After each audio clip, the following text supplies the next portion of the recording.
तो हेलो दोस्तों, NDA UPSC की इस लेटेस्ट लाइव स्ट्रीम में आपका स्वागत है। तो दोस्तों, आज हम बात करने वाले हैं वेलोसिटी टाइम ग्राफ। तो वेलोसिटी टाइम ग्राफ से निष्कर्ष क्या निकल के आता है, कंक्लूड क्या निकल के आता है, उसके हम बारे में बात करेंगे। कुर्सी की पेटियां बांध लीजिए, क्योंकि ये आपका लेक्चर कम से कम 20 से 30 मिनट का अंदर अंदर का मटेरियल में आपके साथ शेयर करूंगा और बहुत ही इंपॉर्टेंट है। चाहे आप एनडीए ले लो, एयरपोर्ट से ले लो, चाहे आप आईसीजी ले लो, चाहे आप कोस्ट गार्ड ले लो, मतलब कोई से एग्जाम में इस चैप्टर से एक या एक आपका ग्राफ पूछा जाता है। वेलोसिटी टाइम ग्राफ के बारे में हम बात करेंगे। मैंने उससे पहले आपके साथ position time graph full detail के साथ शेयर कर दी है वीडियो। यदि आपने अभी तक वो वीडियो नहीं देखी तो डिस्क्रिप्शन में लिंक पड़ी हुई है, 2 वीडियो की लिंक पड़ी हुई है, उनको आप जल्दी से जल्दी देखें ताकि ये आपका टॉपिक जल्दी से जल्दी और बेसिक लेवल से मक्खन हो पाए। तभी मक्खन हो पाएगा जब आपने वो 2 वीडियो अटेंड की होंगी। तो वेलोसिटी टाइम ग्राफ को कहते हैं त्वरण समय ग्राफ। त्वरण समय ग्राफ नहीं, वेग समय ग्राफ। वेग समय ग्राफ। वेग, एक मिनट, ये हेडिंग गलत है आपकी। आज मैं पढ़ाऊंगा आपके लिए velocity time graph. Velocity time graph यानी वेग समय ग्राफ से क्या कंक्लूड निकल के आता है, उसी के बारे में हम बात करेंगे। तो अब मैं चालू कर रहा हूं अपनी क्लास को। तो देखो, अक्सर आपने त्वरण पढ़ा होगा। त्वरण होता क्या है? त्वरण होता है वेग में परिवर्तन, किसके रिलेटिव? समय के रिलेटिव, यानी समय के सापेक्ष वेग में परिवर्तन को ही हम क्या कहते हैं? एक्सेलरेशन कहते हैं। वो तो आपका क्या हो गया? एक्सेलरेशन। अब बात करते हैं वेलोसिटी टाइम ग्राफ से क्या कंक्लूड निकल के आता है, क्या नहीं निकल के आता है। सबसे पहले मैं आपके लिए एक छोटा सा टॉपिक करा रहा हूँ। देखो, ये आपका क्या है? एक्स अक्ष। ये आपका क्या है? वाई अक्ष। ओके, यानी एक्स अक्ष और वाई अक्ष। ओके, अब देखो, मैंने यहाँ पर ले लिया वेलोसिटी v और मैंने ले लिया यहाँ पर टाइम t। ओके, यदि हम वेलोसिटी और टाइम ग्राफ के मध्य एक छोटा सा कांस्टेंट स्ट्रेट लाइन खींचें, नियत कांस्टेंट स्ट्रेट लाइन खींचें, तो उसके मध्य जो ग्राफ क्षेत्रफल ज्ञात किया जाता है वो किस किस से ज्ञात किया जाता है? यदि मैं इसको इस प्रकार से ग्राफ क्षेत्रफल मान लूं, इस प्रकार से, अब मैं इसको मान लूं ग्राफ क्षेत्रफल। क्या मान लूं? गिरा हुआ क्षेत्रफल। मैंने इसको नाम दे दिया गिरा हुआ क्षेत्रफल। ओके, अब ये गिरा हुआ क्षेत्रफल किस किस से निकल के आएगा? तो ये निकल के आता है आपका डिस्टेंस प्लस डिस्प्लेसमेंट। डिस्टेंस क्या होता है? डिस्टेंस को कहते हैं इंग्लिश में दूरी और डिस्प्लेसमेंट को इंग्लिश में कहते हैं विस्थापन। तो ये इसका गिरा हुआ क्षेत्रफल हम निकालेंगे डिस्टेंस एंड डिस्प्लेसमेंट। तो डिस्टेंस यानी डिस्टेंस अपॉन में डिस्प्लेसमेंट को क्या कहते हैं? डिस्टेंस एंड डिस्प्लेसमेंट को कहते हैं विस्थापन, बोले तो वेलोसिटी। अब वेलोसिटी को हम अक्सर कैसे लिखते हैं? तो वेलोसिटी को हम लिखते हैं डी वाई अपॉन में डी एस। यदि मैं इसका अवकलन करूं, यहां से आगे अवकलन करूं, इसमें अवकलन होता क्या है? यानी बड़े पद को छोटे छोटे पदों में तोड़ना। और समाकलन क्या होता है? यानी छोटे छोटे पदों को जोड़ना। वो आपका क्या कहलाता है? समाकलन। समाकलन एक ही बार में ज्ञात किया जाता है, अवकलन तोड़ तोड़ तोड़ के ज्ञात किया जाता है, वो आप जानते होंगे।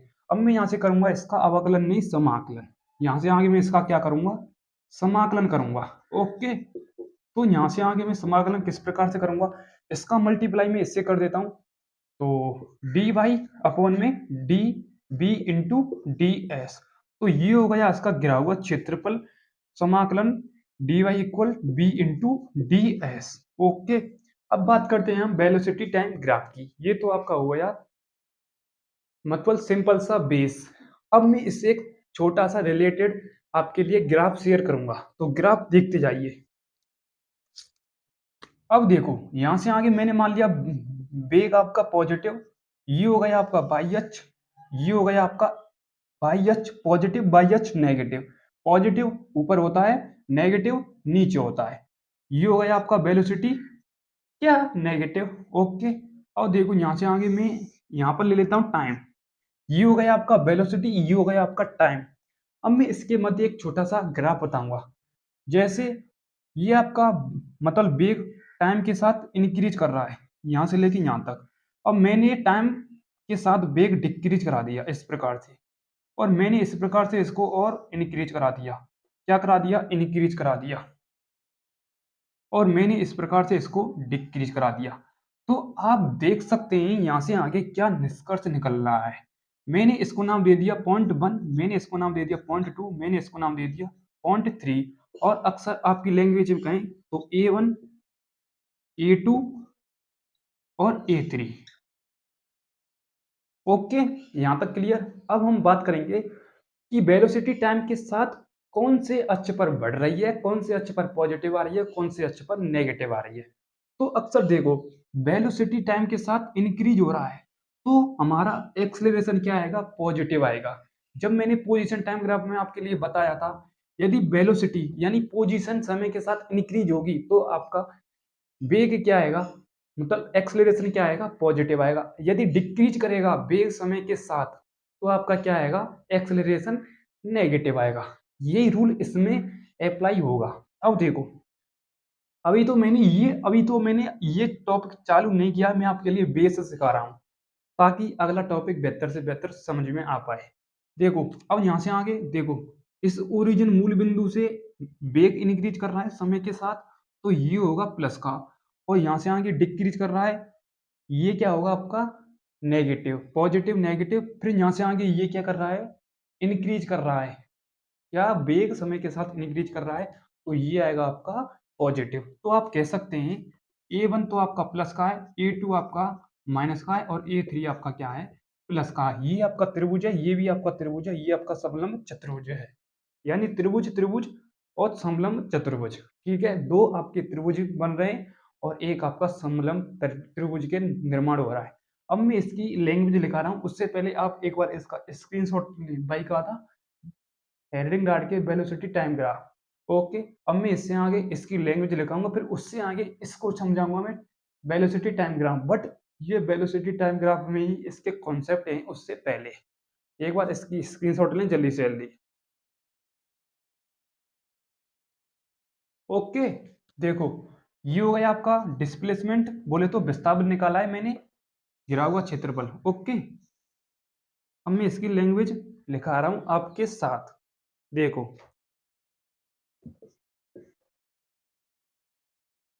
अब देखो मैंने आपके लिए लैंग्वेज लिखा दी है। लैंग्वेज में सीधे सीधे लिखा हुआ है, यानी टाइम अक्ष के साथ यदि ऊपर हो, यानी आप कह सकते हैं यानी समय के साथ क्षेत्रफल यदि ऊपर हो यानी अपर लेवल हो, इंक्रीज कर रहा हो तो वहां पर पॉजिटिव, यदि डिक्रीज कर रहा हो टाइम समय के साथ यानी समय के साथ क्षेत्रफल डिक्रीज कर रहा हो तो वो आपका क्या आएगा? नेगेटिव आएगा। देखो समय अक्ष के ऊपर का क्षेत्रफल, ऊपर का क्षेत्रफल का क्षेत्रफल क्षेत्रफल धनात्मक होगा, और समय अक्ष के नीचे का क्षेत्रफल ऋणात्मक होगा। धनात्मक यहाँ पर ऋणात्मक आएगा, सॉरी ऋणात्मक। ओके, यहाँ तक क्लियर। अब मैं आपके लिए लेकर आऊंगा velocity time graph. Velocity time graph क्या होता है? ओके, तो अब देखो आपका मतलब टॉपिक शुरू होता है velocity time graph. Velocity time graph क्या होता है अब मैं आपको साथ एकदम बेसिक लेवल से समझाऊंगा, और फुल कंसंट्रेट के साथ बोर्ड पर फोकस कर लीजिए क्योंकि अब आपकी क्लास शुरू होने वाली है। अब देखो मैं आपके लिए वेलोसिटी टाइम ग्राफ में कंपेयर कराऊंगा और इसके कंक्लूड से क्या निष्कर्ष निकल के आएगा मैं आपके लिए उसको भी शेयर करूंगा। देखो ये हो गया आपका वाई अक्ष, ये हो गया आपका एक्स अक्ष, एक्स अक्ष। अब मुझे बताना है वेलोसिटी टाइम ग्राफ। मैंने एक्स अक्ष पर मान लिया टाइम टी, और मैंने वेलोसिटी मान ली वाई अक्ष पर बी। ओके, क्योंकि हमने वेलोसिटी टाइम ग्राफ ही ज्ञात करना है। अब देखो यदि आपका टाइम t1 है तो वेलोसिटी में चेंज होगा v1। यदि आपका टाइम t2 है तो वेलोसिटी आपकी चेंज होगी v2। v2 क्यों होगी?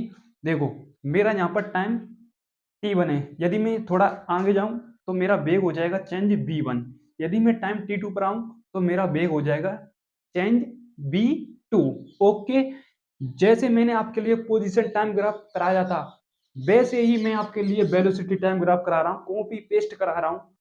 थोड़ा चेंज हो जाएगा इसमें, बिल्कुल कॉपी पेस्ट है, क्योंकि कॉपी पेस्ट करने में मुझे बहुत मज़ा आता है। ओके, तो आप भी मज़े लीजिए साथ के साथ। यदि मैं टाइम T1 और B1 को इस प्रकार से एक डायग्राम के साथ जोड़ दूं, आपस में जोड़ दूं, क्योंकि टाइम T1 के साथ वेग आपका V1 चेंज हुआ है और टाइम T2 के साथ वेग आपका क्या हुआ है, V2 चेंज हुआ है। मैंने इस प्रकार से एक स्ट्रेट लाइन के रूप में, मतलब आप कह सकते हैं आपस में दोनों को जोड़ दिया है, यानी कंपाउंड किया, दोनों को ऐड कर दिया है। अब देखो, यहां से आगे मैं इसको इस प्रकार से मिला दूं। अब मुझे करना है यहाँ पर एक ट्रायंगल का फॉर्मेशन। ओके, ये हो गया आपका ट्रायंगल, ये हो गया ओरिजिन मूल बिंदु ए, इसको मैं नाम दे देता हूं बिंदु ए। बिंदु ए इसको नाम दे देता हूं मैं बिंदु बी, इसको नाम दे देता हूं बिंदु सी, और ये हो गया आपका ओरिजिन मूल बिंदु ओ। अब यहाँ पर आपको दिख रहा होगा टाइम T1 से T2 चेंज हुआ है, यानी इनिशियल से फाइनल। तो आप कह सकते हैं ज्यादा में से कम से घटा सकते हैं T2 माइनस का T1, बिल्कुल कॉपी पेस्ट है, पोजीशन टाइम ग्राफ में कॉपी पेस्ट है। ओके, आप कह सकते हैं B2 माइनस का B1। ओके, यहाँ तक क्लियर। ओके, तो टाइम T2 से T1 और वेग B2 से B1। ओके, अब देखो, क्योंकि हमें इनिशियल फाइनल माइनस इनिशियल करना है, ज्यादा हमसे कम को घटाना है। यदि आपका यहाँ से लेके यहाँ तक ये वेग आपका B1 minus B2 minus B1 है, तो ये भी तो आपका B2 माइनस B1 होगा। यदि ये सतह यहाँ से लेके यहाँ तक T2 माइनस T1 है, तो ये भी सतह T2 माइनस T1 होनी चाहिए। ओके, T2 माइनस T1 होनी चाहिए, तो मैंने इसको नाम दे दिया T2 माइनस का T1। अब आपको दिख रहा होगा ट्रायंगल ABC, त्रिभुज ABC में tan थीटा का हम फॉर्मूला लगाएंगे। तो देखो, समकोण त्रिभुज ABC में, समकोण त्रिभुज ABC में वही tan थीटा का फॉर्मूला लगा दो। tan थीटा बराबर में लंब बट्टे आधार, यानी परपेंडिकुलर अपॉन में बेस। ओके, तो परपेंडिकुलर आपका क्या है, BC की वैल्यू कितनी है, B2 माइनस का B1, और AC की वैल्यू कितनी है, T2 माइनस T1। हम इसको लिख सकते हैं डेल B अपॉन में डेल T। अब देखो, डेल बी और डेल टी क्या होता है, वेग में परिवर्तन समय के साथ को क्या कहते हैं, हम एक्सेलरेशन कहते हैं। तो यहाँ पर tan थीटा बराबर आ जाएगा आपका एक्सेलरेशन, बोले तो ए, बोले तो त्वरण। तो tan थीटा बराबर में ए।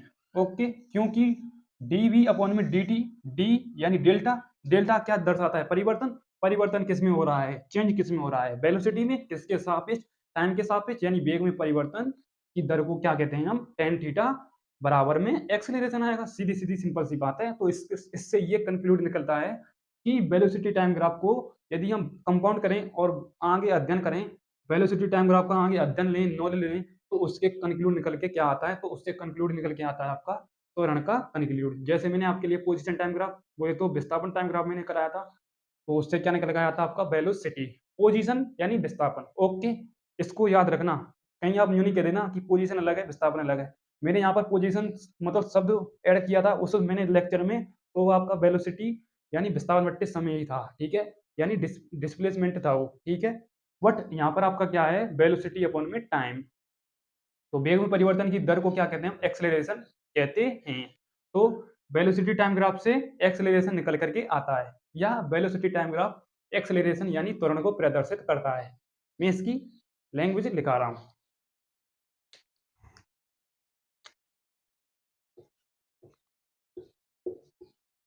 तो देखो, मैंने आपके लिए लैंग्वेज लिखा दी है। लैंग्वेज सीधे सीधे लिखा हुआ है कि वेलोसिटी टाइम ग्राफ त्वरण को प्रदर्शित करता है, क्योंकि त्वरण ही आ रहा है, एक्सेलरेशन सीधा सीधा दिख रहा होगा आपको। तो आपकी क्लास यहीं पर समाप्त होती है। आई होप आपको ये वीडियो कैसी पसंद आई, तो आप कमेंट में करें, और मिलते हैं नेक्स्ट वीडियो के साथ। तब तक के लिए हम नेक्स्ट टॉपिक लेकर आएंगे, इससे रिलेटेड 10 एग्जाम्पल 10 ग्राफ। तो उससे थोड़ा चेंज हो जाएगा, पोजीशन टाइम ग्राफ से थोड़ा चेंज हो जाएगा। तो हम मिलते हैं अगली क्लास के साथ, तब तक के लिए जय हिंद, जय भारत।